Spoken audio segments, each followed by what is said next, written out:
What are we doing here, Kirk? Cutting white wheat. White wheat? Yes, sir. As opposed to what? Hard red winter wheat. This is hard white winter wheat. White wheat versus red wheat. Yeah. What's the difference? It's used more for like biscuits, not really bread. It's different kind of milling quality. Okay. A lot of the elevators don't want to take it because it is different. You have to keep it separate from the red. And it's just easier for elevators just to take one type of wheat in and not have to keep a lot of stuff separate. So what do you like about it compared to red wheat? I mean, why do you plant this if it's not as popular? It has a lot of different characteristics. How would I say it? It's more resistant to a lot of the different bugs and rust that we get on our wheat, so we don't have rust to. Rust is a disease, or what? Yeah, it's a fungus. Oh, okay. That grows on the leaves, and so therefore it yields better usually. And in the last 3-4 years, it has yielded better for me. It yields good enough that I don't have to see the 126, 125. That's bushels per acre. Now take 10% off of that. My thing's 10% off. Okay. But that's still 100, 108, 110 bushel the acre. Yeah. It does 10 to 15 bushel an acre better than red wheat. Okay, so it has its pluses and has a few minuses, but the minuses is we have to haul it to our farm and bin it, and we have to haul it off to the mills directly.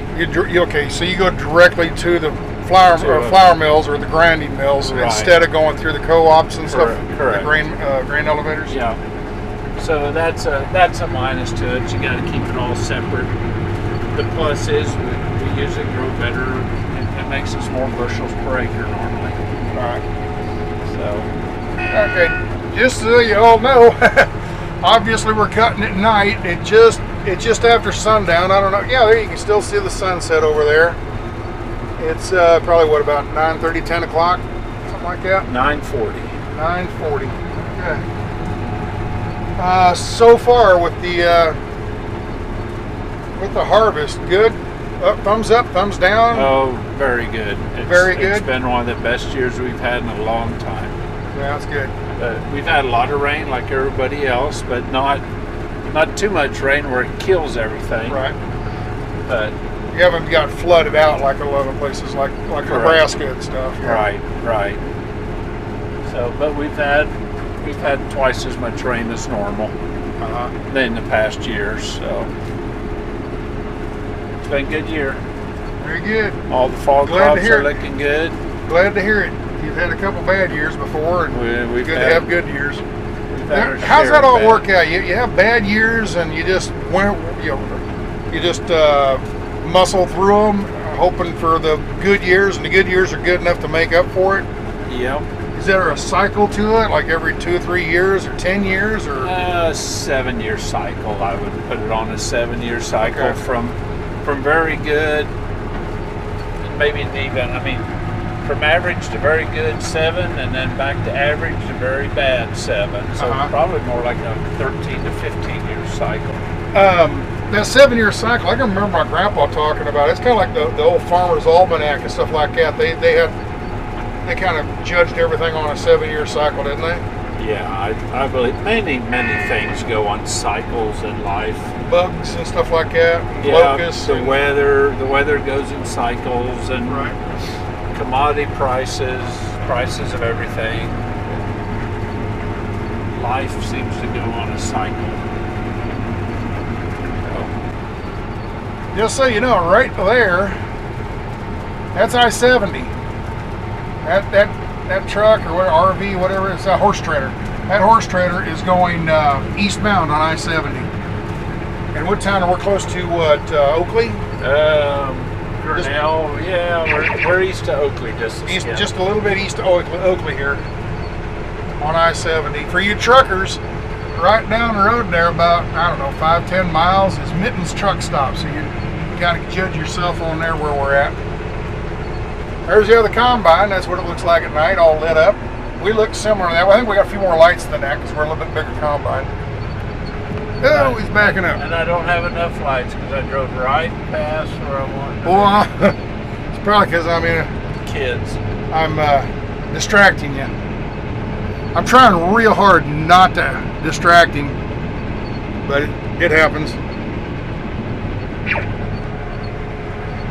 And there's the other combine right over there, and that's what's left of the sunset.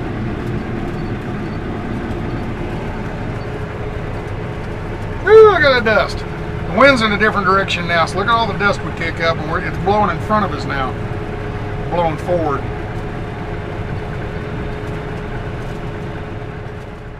Nice. All right, I talked him into a little bit of a dome light here. It makes it harder for him to see outside, but tough. All for you people. I noticed some flashy lights. We got a cop behind us pulling us over. What is? That's just. What is that? That just tells the grain cart. There we go. See those flashy lights outside? One on each side of the cab. There's one over here. Now, what do they do? Well, on the newer combines, they basically, everybody has a grain cart nowadays, which you saw. Right. And it's basically just telling the grain cart that the combine bin is getting full. That's the bin right behind the cab here. Oh, there's a back window. Look at that. Yeah. You can actually see the grain in there. Well, not at night you can't, but anyway, there's grain back there.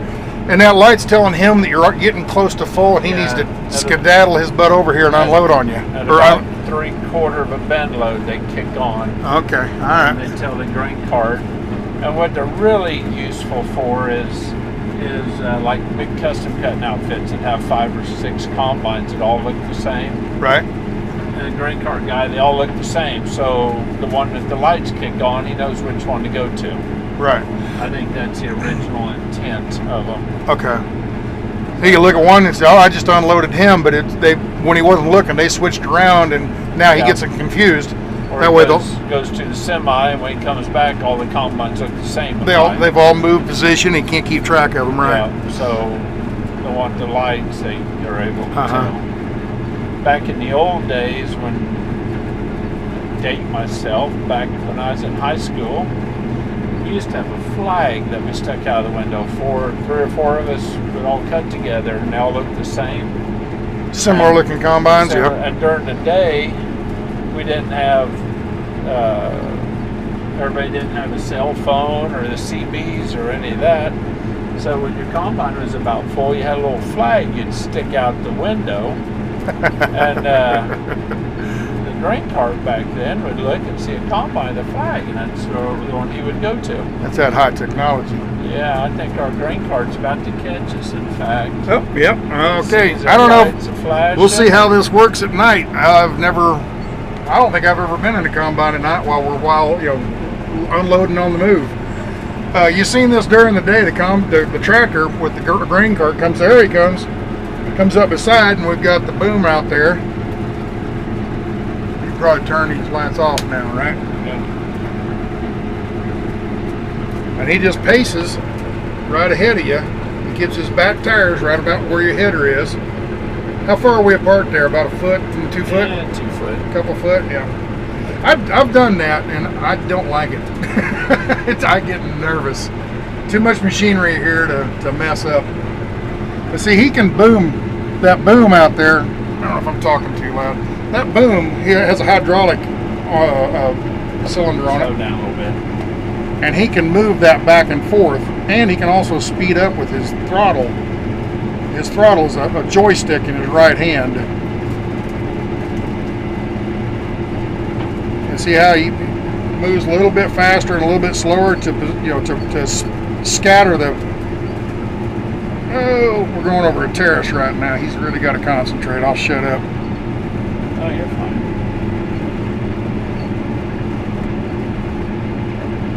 No, slow down. There you go. He almost boo-booed. Almost. But what he can do is he can put a lot of grain in the front of the hopper, Or there he is, he's swinging it back to put it in the back of the hopper. And I didn't move the camera there. He swung the boom out to the back. Now I gotta try to keep out of his eyesight here. Oh, you're fine. You're fine. What's 800 on the side of that cart? What's that mean? It holds about 800 bushel. 800 bushel size. Now you got your eye on another grain cart. What?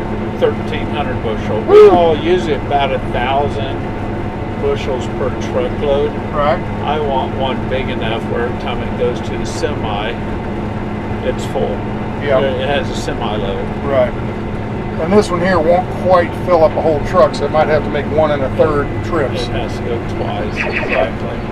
Okay, they come to the end of the cut here. That's already been pre-cut. He's still unloading. That's why they came to a stop. You're fine. You're fine. Let the dust settle. Yeah. All right, and we're done. There you go. And we're out of here.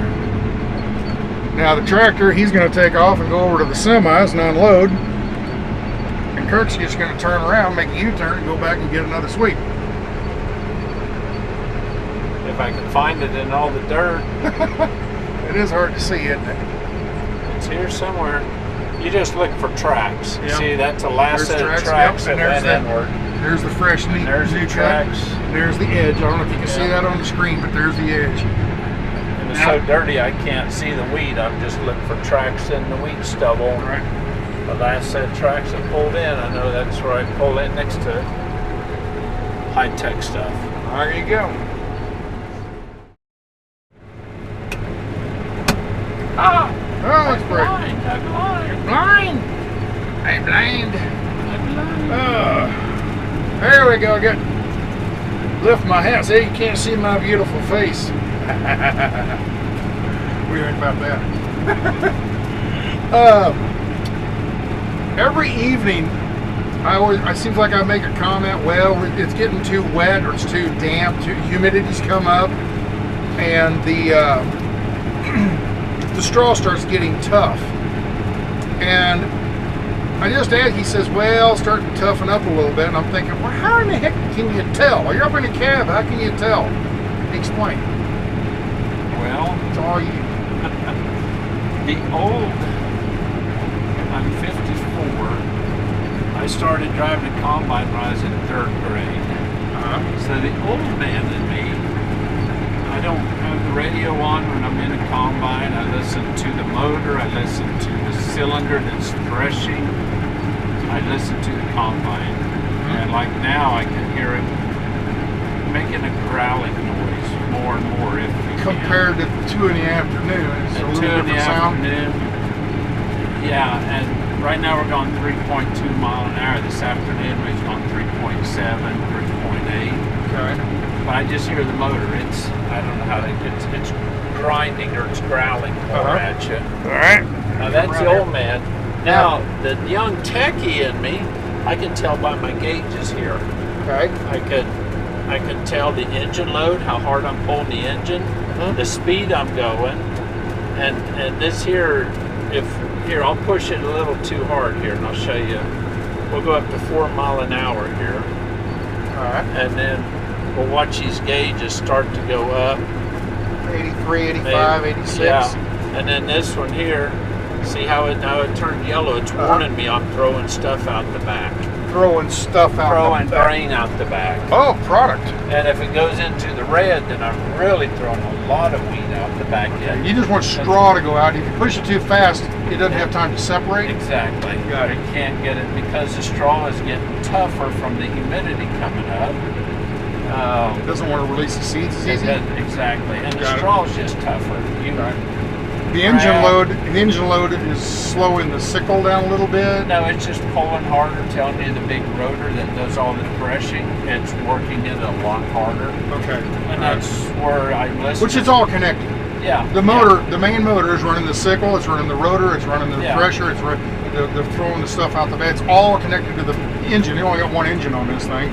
And that engine load, when it starts pulling harder, okay. Yeah, and I can just tell it's getting tougher by listening to the combine. Okay. Basically, And it's just a judgment call. You sit there and you think, okay, we slowed way down to 2.5 mile an hour.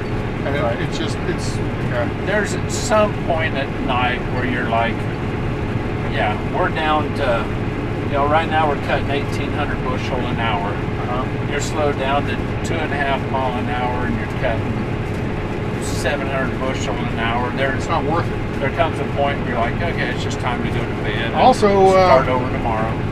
Also, the elevators usually close down at night too, so when your trucks get full, you ain't got no place to put anything anyway, Yeah. so But where we're running 5 semis, you can cut. pretty decent. When the elevators close down at 11, you can cut till 2 or 3 in the morning, but then 6 in the morning comes around pretty early when it's time to wake up again. And then everybody's tired all day the next day and Yeah. make mistakes. Then people start getting grumpy, and yeah, exactly. Then you start making dumb mistakes because you're not paying attention. Very good. So, Thanks, Captain Nick. Cut through the center there, you on the outside edge. no, I'm making a cut up through the center, but if you want to go grab that outside edge, why don't you do that? Because it's going to take all of this to fill them other 2 semis. Let me turn you around here, people. We're getting ready to go over a terrace. Come on, click, click, click. There we go. We're getting ready to go over a terrace, and he's going to adjust. I'm going to try to hold this camera real steady. See how it drops down, and now it's pulling back up? He's doing that, okay? And if he messes up a little bit, if you look over here, see those wheels? Those wheels, he knows that he needs to cut a certain distance, so he had pre-adjusted those, actually before you started harvest, right? Yeah. Well, And- I reset them for different heights every Right. cut. Now, Yeah. like soybeans or something, you'd set them different because you want this head right on the ground. Exactly. And, yeah. and corn is much higher, right? Think of them as kind of like gauge wheels, if you would, on a, you know, on a little kid's bike. Like the training wheels. Yeah, the training Yeah. wheels. They kind of just help support the head. Right. Because this head basically just sets on about 4 big springs, and it just basically helps support it. Is what it does. So Now, if y'all want to know, I put a thing in the description. how many semis we got out here? 3 of them yet? Oh, that one's loaded. It's leaving. Yeah. The one with all the lights on, he should be about half loaded. Right. And then the other one over here, that's me. Just a couple lights on just so you can see it so people won't run into it. We So, may not be we got 2 more to go.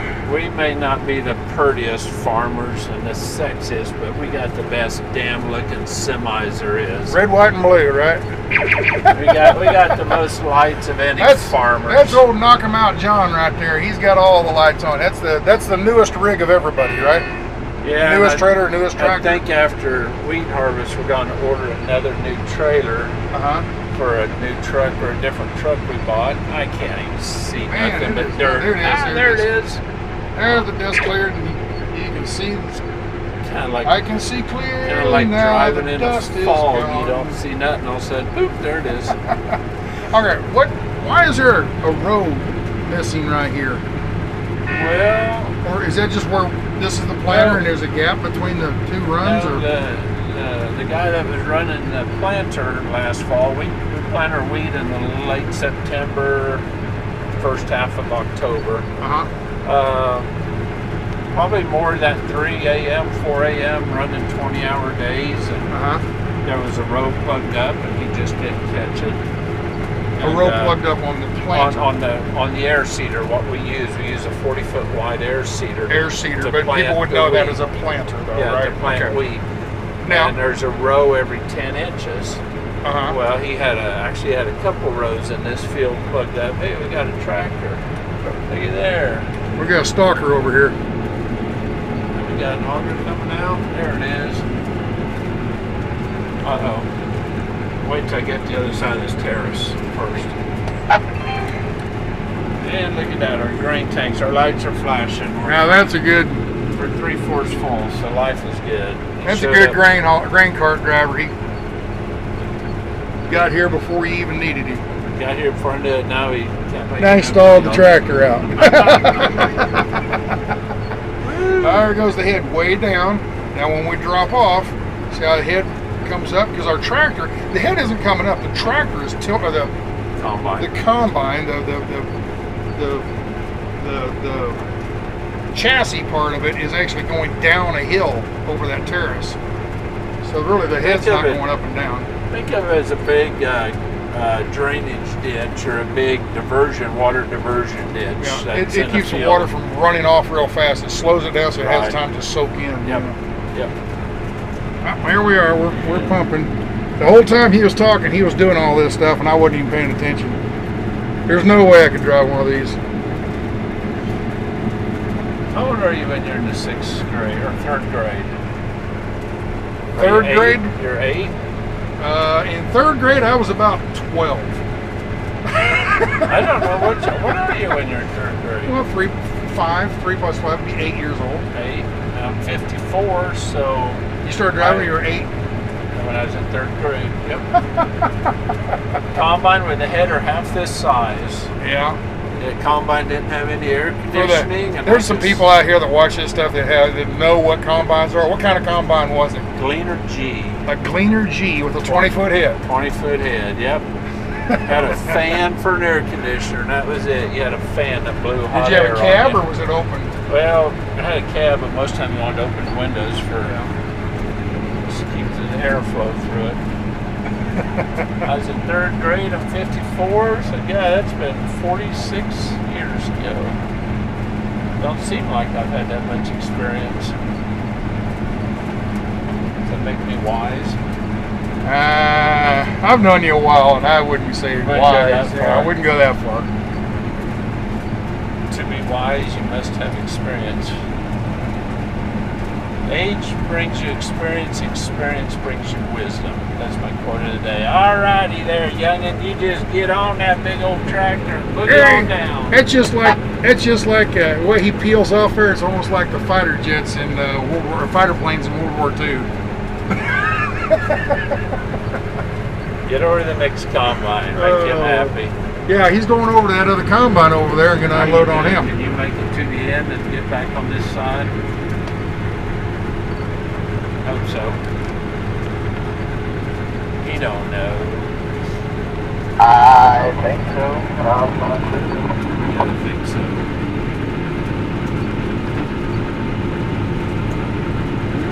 Johnny.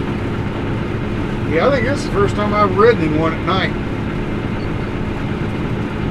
Usually I get a ride in the middle of the afternoon when the other trucks are gone. He said, well, here, just jump in real quick. Or when somewhere the other combines breaks down and you can't use all the trucks as fast. We had any breakdowns this year at all? Just 3 sensors, and one of them still is acting up. 2 sensors we put on this thing. All the new electronic stuff anymore, you don't have that many mechanical breakdowns. It's always electronical. Or electrical? Electrical breakdowns. Electronical. Kind of like new vehicles. They've not put all them stupid sensors in all of them. The new trucks with the exhaust systems. Yeah. All the new cars and those pickups fun? with all the new sensors. It's like, just give me a new vehicle without all that junk on it. 2 years ago, actually the field we're going to tomorrow, this combine would not run. It would not run. And we thought the turbo's gone bad. It would just, we went to pulling it, it just would not pull. Just like if truck drivers, if you blow an air-to-air hose on a semi-truck, You don't have any boost. Zero boost, zero. Yep. We couldn't figure it out. We checked hoses, we double clamped. I remember this. I remember this. Yes. We couldn't figure. Finally, some mechanic somewhere goes, have you checked it out? We actually called a mechanic out to the field. No, we called him on the phone. Called him on the phone. Okay. Finally, he goes, have you checked the altitude sensor? And I'm like, what the? And it turned out there's an altitude or barometric pressure sensor. I think that's what it was. Yeah. There's a barometric pressure sensor on the motor that went bad. $50 sensor, put it on and cut like mad. It's always that $50 sensor too. Which is good. Which is good. Yeah, he want is. to make a U-turn and cut towards me. You're not going to make it. You're full. Yeah, just cut towards me and head back the other way.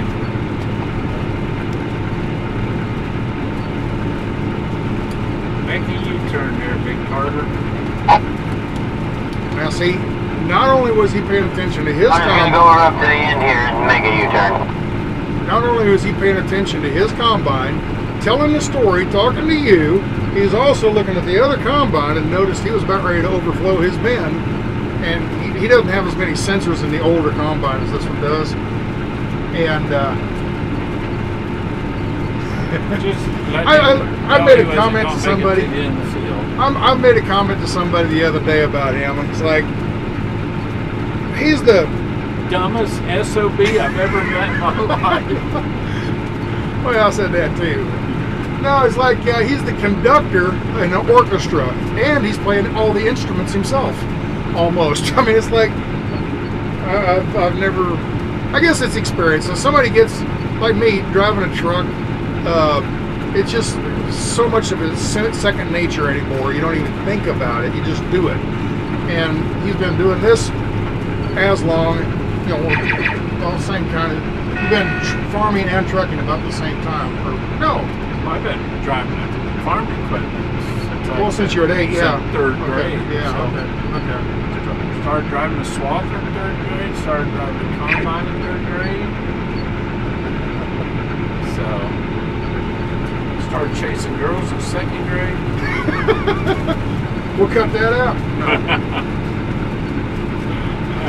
It was high school girls, it was safe. High school. Second grade chasing high school girls, huh? Yep. Were they cheerleaders? No, I'm not gonna say.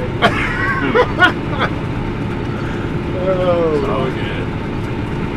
So, it's all good. Oh, are you done talking? My arm's getting sore holding this camera up here. You hear any more stories? Peace out. Ciao.